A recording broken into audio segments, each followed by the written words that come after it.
Gentlemen, from the Meridian Room in the Park Plaza Hotel in New York City, we bring you the music of Raymond Raquello and his orchestra. With a touch of the Spanish, Raymond Raquello leads off with La Campesita.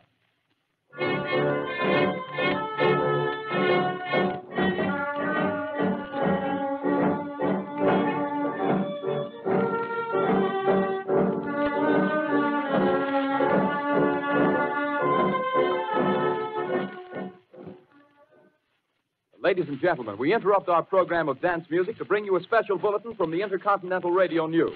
At 20 minutes before 8 Central Time, Professor Farrell of the Mount Jennings Observatory, Chicago, Illinois, reports observing several explosions of incandescent gas occurring at regular intervals on the planet Mars.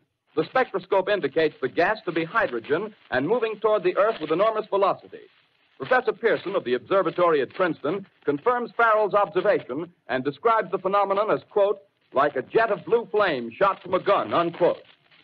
We now return you to the music of Raymond Raquello, playing for you in the Meridian Room of the Park Plaza Hotel, situated in downtown New York.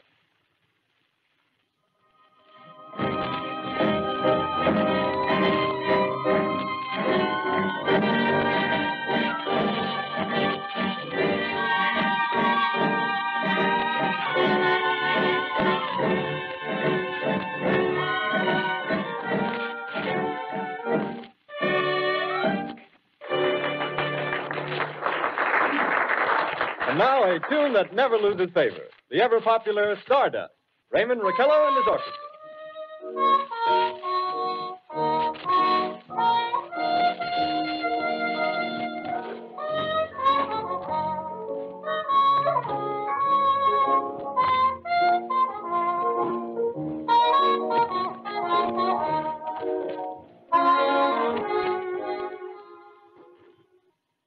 Ladies and gentlemen, following on the news given in our bulletin a moment ago, the Government Meteorological Bureau has requested the large observatories of the country to keep an astronomical watch on any further disturbances occurring on the planet Mars.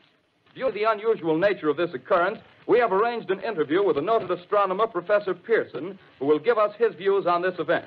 In a few moments, we will take you to the Princeton Observatory at Princeton, New Jersey. We return you until then to the music of Raymond Raquello and his orchestra.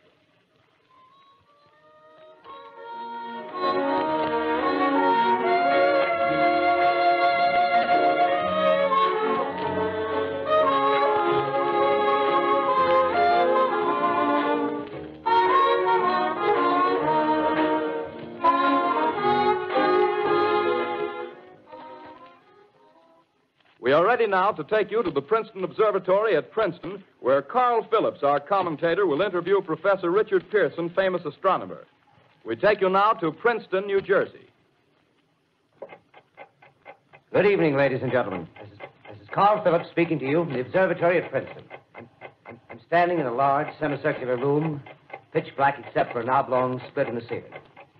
Through this opening, I can see a sprinkling of stars that cast a kind of frosty glow over the intricate mechanism of the huge telescope.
The Columbia Broadcasting System and its affiliated stations present Orson Welles and the Mercury Theater on the Air in The War of the Worlds by H.G. Wells.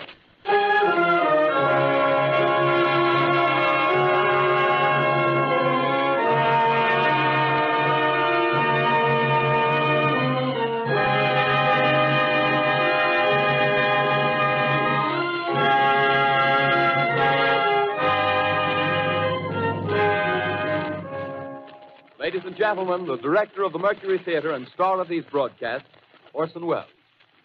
We know now that in the early years of the 20th century, this world was being watched closely by intelligences greater than man's, and yet as mortal as his own.